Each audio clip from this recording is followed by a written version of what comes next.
Top quality और consistent performance के लिए सिर्फ सिल्वर पंप नाम याद रखना। રાજ્યમાં છાસવાળી હિટ એન્ડ રનની ઘટના બનતી હોય છે ને આ ઘટનાની અંદર નિર્દોષ લોકોના મોત નીપજતા હોય છે। ગઈકાલે જ આવો કંઈક બનાવ ગાંધીનગરની અંદર જોવા મળ્યો હતો। રાંદેજણ ખાતે એક કાર ચાલકે જે છે તે બેફામ રીતે કાર હંકારી હતી, જેના કારણે બે માસૂમ નિર્દોષોના મોત નીપજ્યા હતા। જો કે ગાંધીનગર વાસીઓની અંદર પણ અત્યારે જે છે તે રોષનો માહોલ છે અને આ પ્રકારનું કૃત્ય કરનારા બેફામ વાહનો ચલાવનાર સામે કડક કાર્યવાહી થાય તેવી માંગ જે છે તે જોવા મળી રહી છે। અહીંયા આગળ કેટલાક ગાંધીનગર વાસીઓ જે છે તે અહીંયા ઉપસ્થિત છે, તેમની સાથે આપણે વાત કરવાનો પ્રયાસ કરીશું કે જે રીતે આ ઘટનાઓ જે હિટ એન્ડ રનની બને છે તેમના વિશે તેમના શું વિચારો છે, તેમની શું વ્યથા છે તે વાત કરીશું। સૌથી પહેલાં તો આપનું નામ જણાવશો? હા, હું રતુભા ચાવડા, સમાજ સેવક, ગાંધીનગર। રતુભા, ખાસ કરીને જે હિટ એન્ડ રનની ઘટના ઘટી છે આ ઘટનાને આપ કઈ રીતે જોઈ રહ્યા છો અને ખાસ કરીને કેવી વ્યવસ્થા રાજ્ય સરકારે અને સ્થાનિક તંત્રએ કરવી જોઈએ જેથી આ પ્રકારના અકસ્માતને જે છે તે રોકી શકાય? હવે આ સરકાર જે વિકાસની સરકાર કહે છે એ ઊંઘતી પોલી સરકાર છે। આ સરકારને પૈસા લેવા સિવાય કોઈ રસ જ નથી। આવા હિટ એન્ડ રનના કેસ દરરોજ ગુજરાતભરમાં, ગાંધીનગરમાં, ગુજરાતમાં બની છે।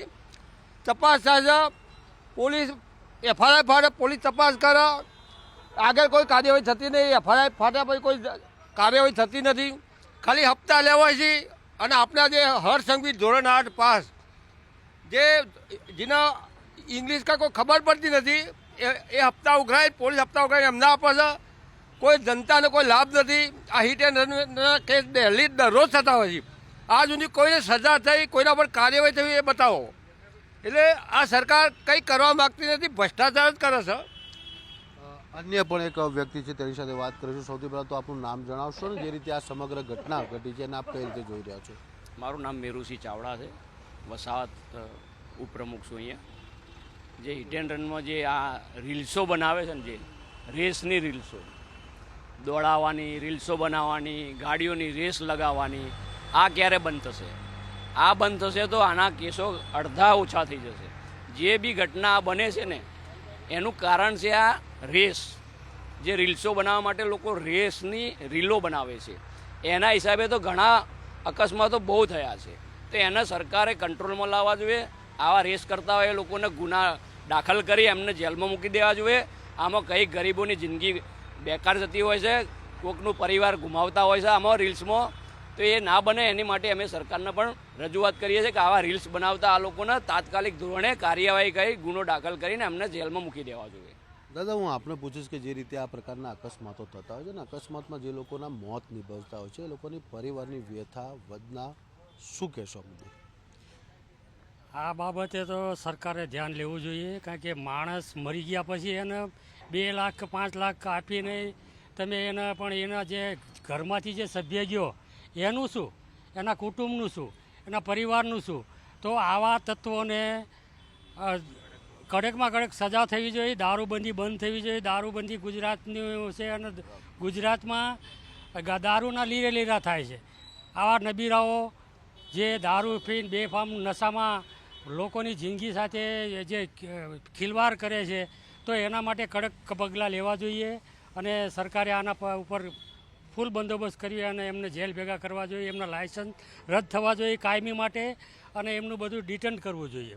ચોક્કસથી દાદા, ગઈકાલે જે હિટ એન્ડ રનની ઘટના બની અને રાજ્યમાં અનેક જગ્યાએ આ પ્રકારની ઘટના બનતી હોય છે, તો જે રીતે આ ઘટના બને છે અકસ્માત સર્જનારા જે લોકો છે તે લોકોના લાયસન્સ રદ થવા જોઈએ। ખરેખર તો મારે હર્ષભાઈ સંઘવીને એક વાત કરવી છે કે રોડ સેફ્ટી એક્ટ બનાવવામાં આવે છે તો એ ફક્ત મધ્યમ વર્ગ અને ગરીબ વર્ગ માટે જ બનાવવામાં આવે છે? શું ધનવાનો માટે કાયદા જ નથી કોઈ? એમને કેમ છોડી મૂકવામાં આવે છે? સૌથી પહેલાં તો આમને જેલમાં નાખવા જોઈએ અને સજા આપવી જોઈએ। એમને લાયસન્સો રદ થવા જોઈએ, લાયસન્સ રદ પણ થવા જોઈએ અને આજીવન સજા પણ પડવી જોઈએ। અહીંયા આગળ જે રીતે રોષ સામે આવી રહ્યો છે કે આજીવન સજા પણ થવી જોઈએ। અહીંયા એક અન્ય વ્યક્તિ તેમની સાથે વાત કરી। સૌથી પહેલાં આપણું નામ જણાવશો ને ખાસ કરીને જે રીતે આ અકસ્માત સર્જાય છે ને અકસ્માતમાં જે ગાડીઓ હોય છે તે ગાડીઓનો જે દંડ જે છે તે વસૂલવા માટે સરકારે કેવા પગલાં લેવા જોઈએ? લાયસન્સ જે છે તે રદ કરવાની વાત છે, લાયસન્સ રદ થવા જોઈએ કે ન થવા જોઈએ? મારું નામ સંજયભાઈ દરજી છે। જે તમે દંડ વસૂલવાની જે વાત કરી એની અંદર એવું છે કે મધ્યમ વર્ગના જે નાનો માણસ છે એના જોડેથી તંત્ર દંડ વસૂલે છે, પણ જે મોટી ગાડીઓવાળા છે, જે ફાસ્ટ ચલાવે છે, એની વિરુદ્ધ સરકાર કોઈ એક્શન લેતી નથી ને આવા અવારનવાર બનાવો બને છે અને ગરીબ માણસો મરે છે. કે જે ગઈકાલે જે બનાવ બન્યો એની અંદર 4 માણસો મરી ગયા. તંત્ર આ છેલ્લા 4-5 મહિનાથી આવા 5 થી 6 બનાવો બન્યા છે ગાંધીનગર જિલ્લાની અંદર, પણ તંત્ર કોઈ એક્શન લેતું નથી. નાના માણસોને નોકરી જતા હોય કે ધારે કે તો હમણાં નાના ગ5 લગભગ 4-5 દિવસ પહેલાં ગરીબ માણસોને પકડીને 2 વ્હીલરવાળા જોડેથી 9 થી 10 પોલીસવાળા ઊભા હતા લેતા હતા, જે ફાઇલ ચાર્જ જે થતો હોય. બાકી 4 વ્હીલરવાળા લોકો જોડેથી દંડ નહોતા લેતા, એવું અમે જોયું હતું અમારી નજરે. એટલે તંત્ર છે ને એકદમ એટલું નિષ્ફળ છે. પોલીસ ખાતું કહો કે આરટીઓ કહો કે જે મોટા માણસો છે, જે રૂપિયાવાળા છે, જે ફોર્ચ્યુનર ગાડીઓ લઈને ફરે છે, એ લોકો સામે કંઈ જોતું નથી. નાના માણસોને લૂંટવામાં પડી જ સરકાર, એવું આ ભાજપમાં છે.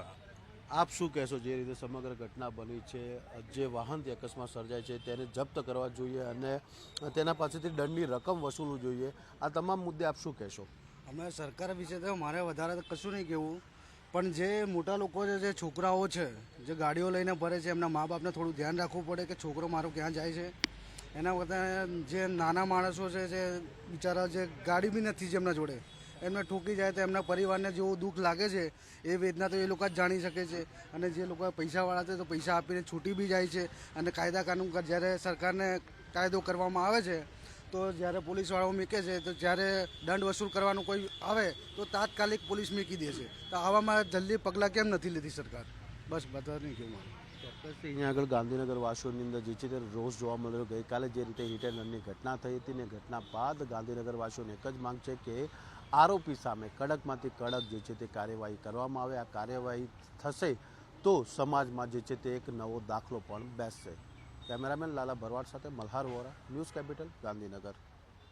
ગાંધીનગરના રાંદેસણ ખાતે ગઈકાલે હિટ એન્ડ રનની ઘટના ઘટી હતી અને ઘટના બાદ ગાંધીનગર પોલીસ એક્શન મોડમાં આવી ગઈ છે. અત્યારે આપ દ્રશ્યોમાં જોઈ રહ્યા છો કે ગાંધીનગર પોલીસ જે છે તે રસ્તા પર ઉપડી છે અને બ્લેક ફિલ્મ સહિત નંબર પ્લેટની અંદર છેડછાડ કરી હોય તે પ્રકારની ગાડીઓને જે છે તે અત્યારે અહીંયા આગળ રોકવામાં આવી રહ્યા છે. ગાંધીનગરના મુખ્ય પ્રવેશ દ્વાર જે ચ0 માર્ગ જે છે તે ચ0 માર્ગ ઉપર પોલીસ દ્વારા જે છે તે બેરેકેડ ગોઠવીને જે છે તમામ ગાડીઓને જે છે તે રોકવામાં આવી રહી છે. જે ગાડીઓની બ્લેક ફિલ્મ હોય છે તે તમામ ગાડીઓને રોકવામાં આવે છે, બ્લેક ફિલ્મ ઉતારવામાં આવે છે અને વાહન ચાલકોને જે છે તે દંડની જે છે તે જોગવાઈ પણ અહીંયા આગળ કરવામાં આવી રહી છે. અત્યારે આપણે દ્રશ્યો જોઈ રહ્યા છો. ગઈકાલે ઘટના બની અને ઘટના બાદ તુરંત જ ગાંધીનગર પોલીસ જે છે તે એક્શન મોડમાં આવી ગઈ છે. આમ તો છેલ્લા 10 થી 15 દિવસથી જે છે તે આ પ્રકારની ડ્રાઈવ ગાંધીનગર શહેરના અલગ અલગ માર્ગો ઉપર જે છે તે કરવામાં આવી રહી છે, પરંતુ ગઈકાલની જે રીતે ઘટના બની હિટ એન્ડ રનની, જેમાં 2 જણના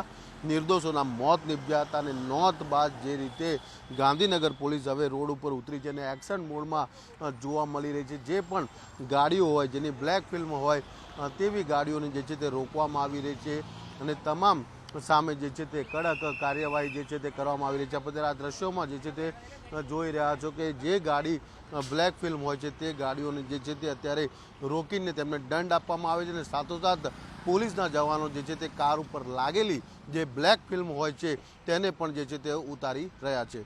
કેમેરામેન લાલા ભરવાડ સાથે મલ્હાર વોરા, ન્યૂઝ કેપિટલ, ગાંધીનગર.